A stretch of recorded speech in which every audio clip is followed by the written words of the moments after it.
gabi kayong tanan mga kaigsunan, anihan kita karon sa tuang pamamalandong sa Ebanghelyo sa Domingo. Ug ato kining pagkakwaon sa ikaupat nga Domingo sa Kwaresma. Gitawag usab kini og Letare Sunday. And then, ang Ebanghelyo, pagkakutloon, gikan sa Ebanghelyo ni San Juan, Kapitulo 9, versikulo 1, ngadto sa 41. Ang Ginoo manaa kaninyo, pagbasa gikan sa Santos nga Ebanghelyo, sumala ni San Juan. Himayaon ikaw, O Ginoo. Samtang naglakaw si Jesus, nakita niya ang usa ka tawo nga buta, sukad pa sa pagkahimugso. Ang iyang mga tinun-an ang utana kaniya magtutudlo kinsa may nakasala nga natawo man siya nga buta. Siya ba o ang iya bang mga ginikanan?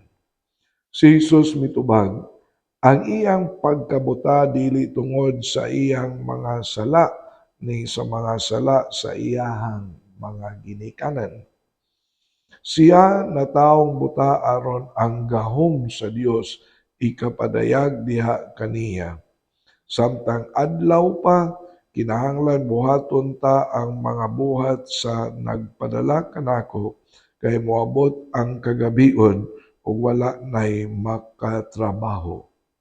Samtang ania pa ako sa kalibutan, ako ang kahayag sa kalibutan.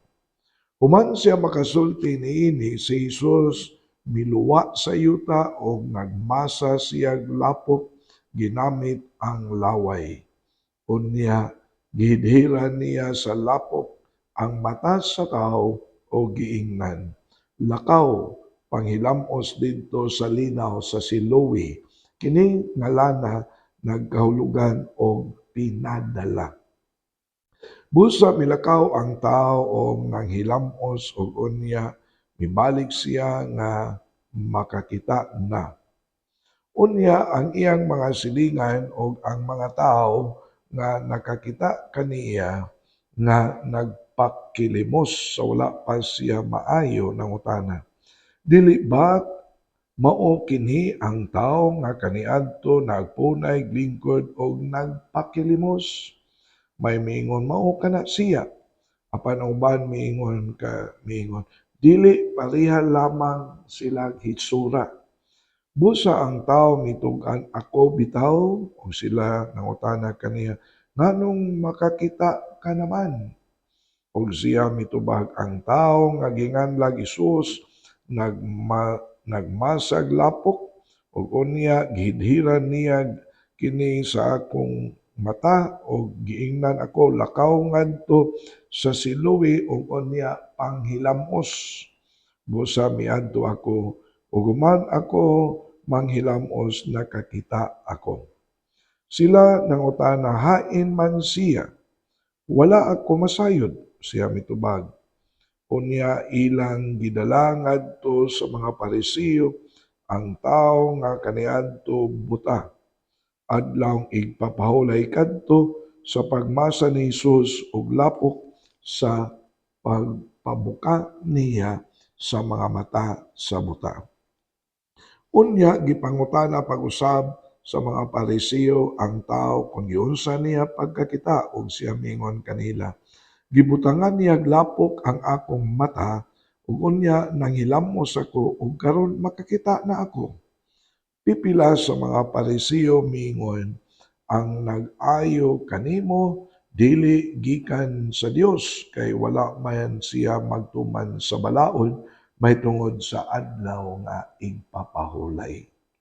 Apan ang uban mingon unsaon man sa usa ka makasasala pagbuhat sa mga milagro nga sama niini og nabahin sila. Busa nangutana pag-usab kaniya ang mga Parisiyo, nag-ingon ka nga gipabuka niya ang imong mata kung tinuod kini unsa may imong ikasulti mahitungod kaniya. Ang tao mitubag, siya usa ka propeta. Apan ang kadagkuan sa mga Hudiyo wala motuo nga siya buta kaniadto hangtod gitawag nila ang mga ginikanan sa tao ug unya gipangutana. Inyo ba siyang anak? Buta ba siyang daan sa iyang pagkahimugso? Kung tinuod kini nganong makakita naman siya karon? Ang iyang mga ginikanan mitubag, tinuod nga siya among anak ug tinuod usab nga natawo siyang buta. Apan wala kami masayod kung nganong makakita na siya karon og kinsa ang nag-ayo kaniya. Pangutan-a lang siya kay but-an naman siya og makatubag na may tungod sa iyang kaugalingon.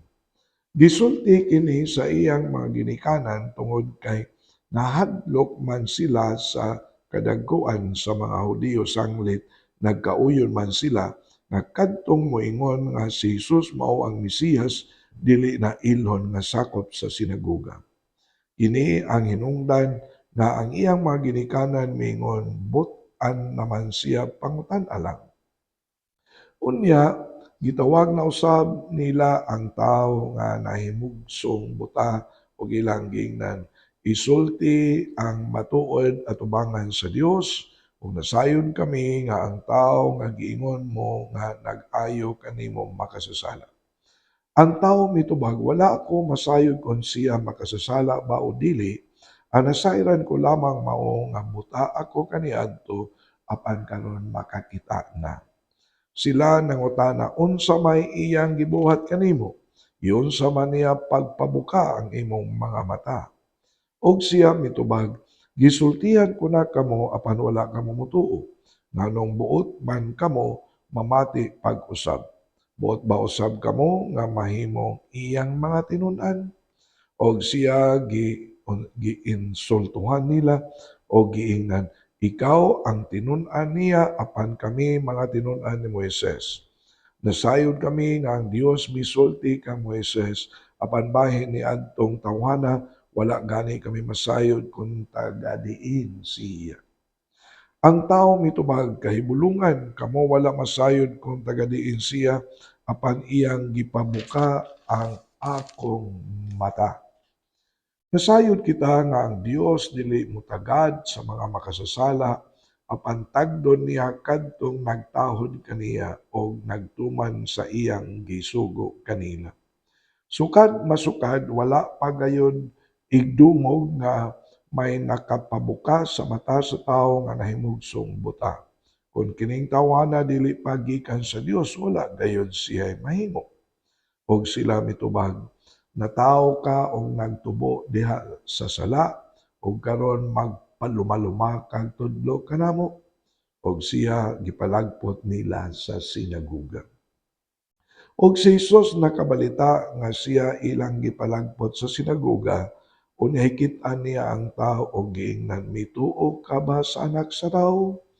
Ang tao mitubag, Sir, tug-ani ako kung kinsa siya aron motuo ako kaniya. Si Jesus miingon, nakakita na ikaw kaniya og siya ang nakigsulti kanimo karon. Mituo ako Ginoo. Ang tao miingon og unya miluhod siya sa tubangan ni Jesus. Si Jesus miingon, miani ako niini kalibutana aron paghukom, aron ang tao nga mga buta makakita og kadtong makakita mga buta. Pipila sa mga Parisiyo nga dito uban kaniya nakadungog sa iyang pagsulti niini og sila nangutana kaniya, mga buta ba di ayo sab kami? Si Jesus mitubag, kung buta pa kamo wala man ta kamoy sala. Apan kay nag-ingon man kamo nga makakita kamo nan sad-an kamo. Ang ebanghelyo sa Ginoo dahil kung ikaw o Kristo. So nga kay sunan ang ato ang ebanghelyo ning Letari Sunday, Sunday of Rejoicing. And then mo na ginaingon nga hapit na, doon na ang Semana Santa, and then ang peak sa kasaulugan sa Semana Santa, man ang kamatayon ni Kristo dito sa krus, and then ang pinaka-peak, mao yun ang pagkabanhaw niya. Dili ba? That's the progression of the celebration sa Kwaresma. Aniya na kita karon sa ikaw-5, Letary Sunday. Ang atoang ebanghelyo nagisgot sa nindot kaayo nga istorya sa usa ka tawo nga buta nga giingon sa ebanghelyo sukad sa iyang pagkatawo, inborn. So, kung ato nga tan-awon piece by piece ang ato ang ebanghelyo, daghang kay tawo makutlo na mga pagtulunan. Number 1, si Kristo baya gyud kung nakabantay mo ang mi-take of initiative pagduol sa buta aron ang buta mamaayo sa iyang pagkabuta. Si Kristo ang mi-take of initiative. Ang nindot sad nga mapamaladungan nato niini nga linya, ang Ginoo nakakita sa ato ang mga panginahanglan. And then ang mga panginahanglan sa ato ang kinabuhi, God sees it. And then ang atua, let us acknowledge it. And then in acknowledging it, let us ask help from the Lord. Dili ba? And then mauni ang nindot o sa na atong makutlo nga mensahe sa dialogue sa ebanghelyo may tungod sa usa ka tawo na buta sukad yun sa iya na pagkabata o pagkatao. Kung mo sa natanawon, nindot sa kaayo ang pagportray mga reactions sa nahitabo nga niayo ni Kristo ang tao nga buta. Dili ba? Ang uban midawat, ang uban nakabalingkon sa ilang pagtuo, pero doon na sa uban na refuse to accept it. What yun? Refuse. Nakilabis, and then nakidebate, nagduwa-duwa, and then what yun? By intention, refuse to believe on the miracle. Dili ba? Akong isutan ang mga Parisiyo. Lahi contrast ang buta sa ebanghelyo. Buta siya physically. Wa siya makita. Pero ang iyang kasing-kasing abli. And then, kay abli ang iyang kasing-kasing, daghan siya nakita sulod sa iyang kaugalingon. Ang pagtuo, pagsalig na si Kristo maoy makatabang kaniya, makaayo kaniya. Ang mga Parisiyo sa uban nga mga kadaguan sa mga Hudeyo, ang kontras mo, dili sila buta, nakakita sila, pero sirado ang kasing-kasing. Refuse to believe. Kay sirado man ang kasing-kasing, mauna nga wala gyud sila nakita na maayo. Sa ato pa, sa duha ka personality, makaingon ta, ang nagpuyo sa kinabuhi sa pagkabuta, mao ang mga Parisiyo, kay sirado man, ngit-ngit man ang kasing-kasing. Mao ni nga nindot sa kaayo ang mensahe na gitudlo kanato sa atong ebanghelyo. Getting out of our spiritual blindness. Mugawas, ablihan. What is this spiritual blindness in us? Kalagot, kasuya, kasuko, panimalos, ug uban pa. This is the spiritual blindness. Sa atuang nga ebanghelyo, we are challenged. Pinaagi sa milagro, sa pagkaayo sa butaga, we have to get out from our spiritual blindness. Ang nindot kaayo ang isulti ni Kristo sa ebanghelyo, samtang naapako dinhi sa kalibutan, I am the light of the world. Dili ba? So, ang makahatag o landag, kahayag, to illumine our hearts is God's grace and God's presence. Open our heart aron masidlakan and then maiwagan. Kasi Kristo mismo ang nag-ingon sa Ebanghelyo, as long as I'm still in the world, I am the light of the world. Si Kristo is the healing of our spiritual blindness. Dili ba? Wa man mudawat, wa man mo acknowledge, di sad sila mudawat sa kan Kristo ang usa ka anak sa Dios. So na pinadunggan na nito sa itong ibang reflection namin ang usa kakasing-kasing na adunay pagtuo dili na kinahanglan ang pagpasabot. No need for an explanation. Pero ang usa ka kasing-kasing na dili o wala mo tuo, wa gyoy bisan unsa nga explanation nga makapatuo o makapaabli sa kasing-kasing. Sa ato pa, explanation is not enough for the heart who does not believe. But for the heart who believes, explanation is not necessary anymore. Dili ba? Sa mga Pariseo, bisag unsaon pa, bisag 20 pa kabuta ang maayo, pero sila duman wa man matuo, wa gyapon, di gyapon sila mudawat. Nindot sa, we just hope that we have a heart who believes in God's grace. I just hope that we have a heart who believes in God's grace. And then, mauni ang ikaduha, no? Ang ikatulupon, nindot sa kaayo nato pong mga pamalandungan, kabantay mo sa dialogue, ang buta, pobre yun I'm sure, buta good. Pero sa ilang dialogue, sa ilang conversation, wala na ba yun o prosecute na yun, no? Ang maong buta. Pero, we cannot feel ang buta na handlok.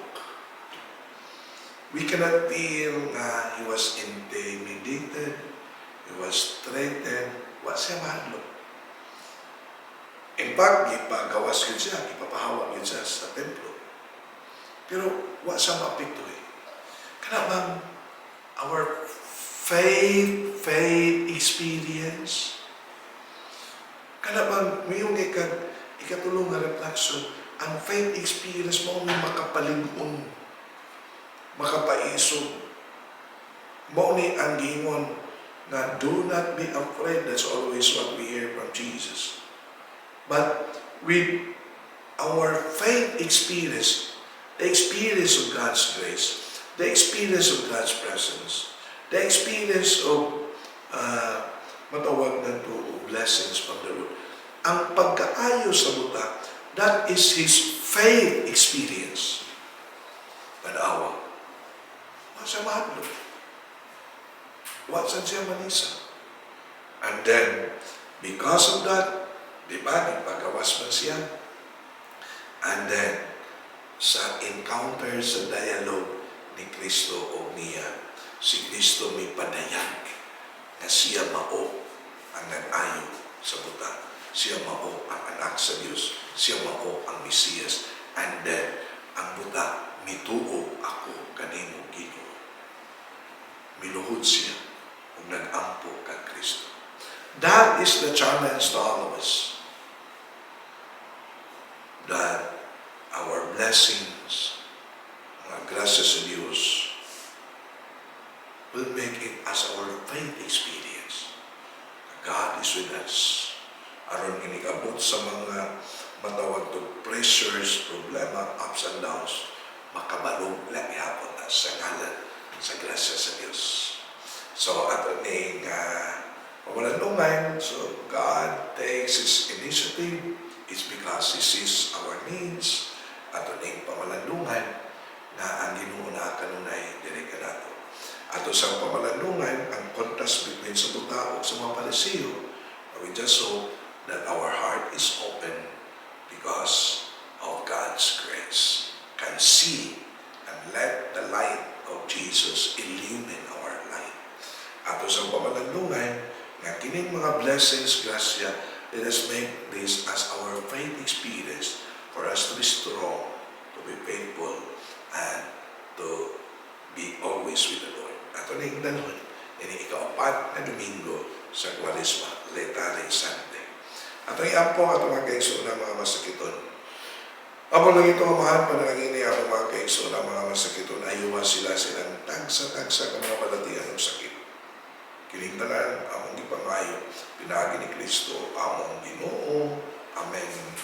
Kini si Father Joseph Inting, anilang takutom, anagupan kanunay kaninyo, makita na punta sa sunod na Sabado, alas 6 sa gabi sa ato ang FB account, Archdiocese of Cebu Catechetical Ministry. God bless all of us.